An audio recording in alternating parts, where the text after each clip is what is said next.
and his father left them.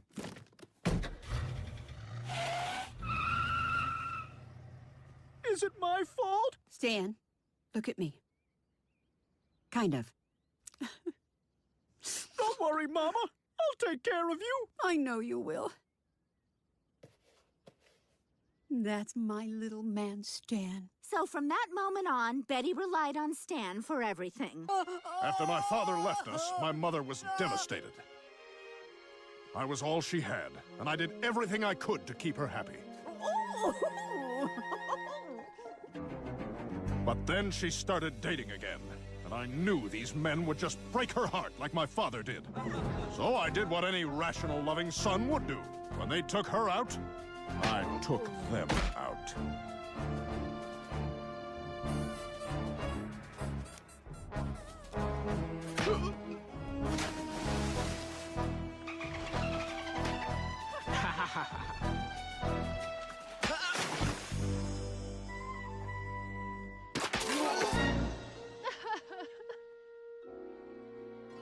Are you and your dad close?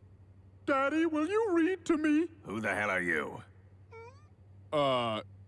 Yeah, sure. Daddy, will you teach me how to ride this bike? I'm in a meeting. I've kept this stupid bike all these years. Now it's a neglected, rusty mess, just like my relationship with my dad. This bike is a perfect metaphor. The streamers are my tears. Come on, Stan. Little did I know she was taking me to the happiest place on earth.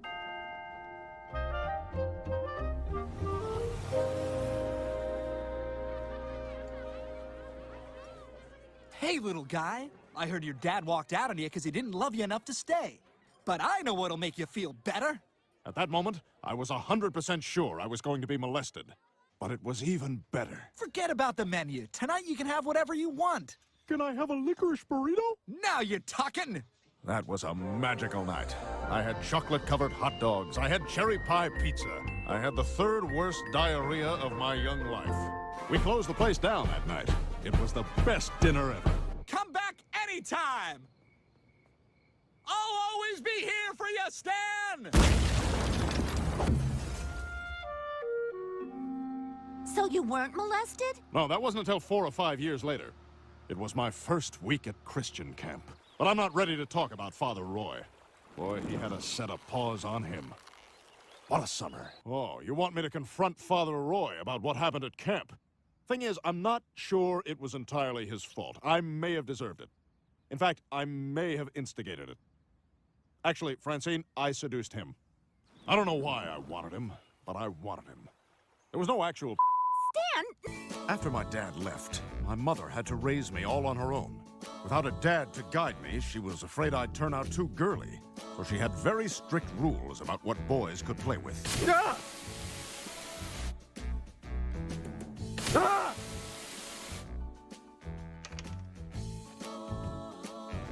I thought I told you to throw out that stupid doll. But she's my best friend! Look at my foot. It has been put down. Ah! I was just a little kid. The father-son picnic, and as usual, my dad, Jack, was the only one who didn't show up. I felt so alone. But then I wasn't. After that, I came back every day after school. I know this sounds crazy, but the tree raised me. He taught me how to play catch. He watched me grow. He helped me start my first business, even gave me my product. Turns out magnolia juice is as poisonous as it is delicious. And no matter what, he kept me safe.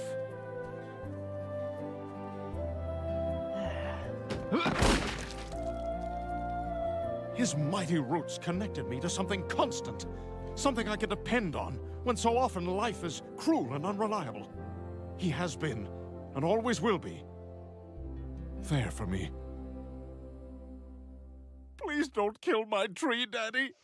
Year was 1988. Now, without computers and smartphones, bad fathers watched porn in the living room. I learned so much in school today. Get this, the sun is a star. Enough with the questions. Can't you bore that pen pal I set you up with? They hanged him on Christmas. Nobody hated being a dad more than Jack Smith.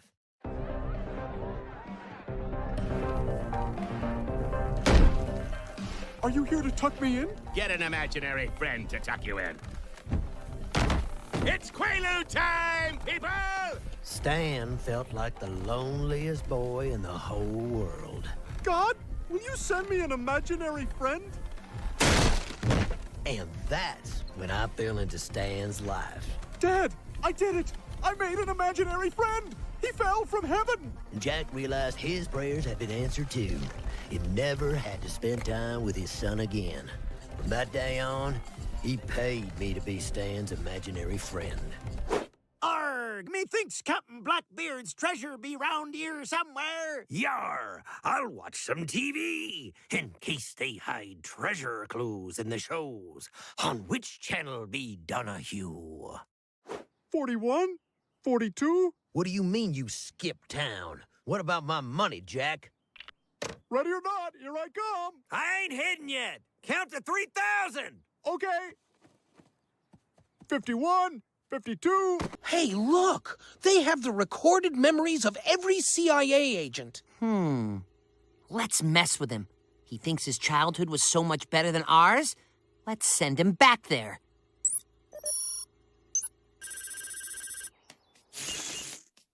Wait, this is my childhood home. What's happening? Oh, the boys must have gotten into the control room. Stan? Stan, is that you? Daddy? Hello, son. I love you. Wait, that's not how Grandpa talks. He says I love you with a cup check. I'll tell you why. His memories are being put through a nostalgia filter. He's seeing all of this through rose-colored glasses. Well, let's take this down to 0 and see how things really were. I remember a time when we didn't need a nostalgia filter. Oh, those were the days. Get out of here. I'm busy. Go play in your treehouse. Oh, okay. Yeah, I'll go play in my treehouse. Treehouse! Oh, yeah, I remember that. How is he liking this? Ah, the old hood. Thanks, boys. This is great. There's the factory, the slaughterhouse, and the river of clotted beef blood that came out of it where I used to race paper boats.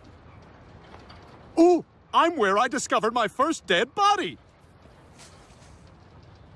Oh, there's my special guy. There you are. You remember this part, I know. Your balloon dog had just popped, and you were looking for your mommy like a bitch. Mommy! Mommy, my balloon! You want the truth, Stan? It's just beyond that door. Push. Push the door open. That's right. Your mother was receiving a clown pound. But what you don't know is that the clown was me! Ah!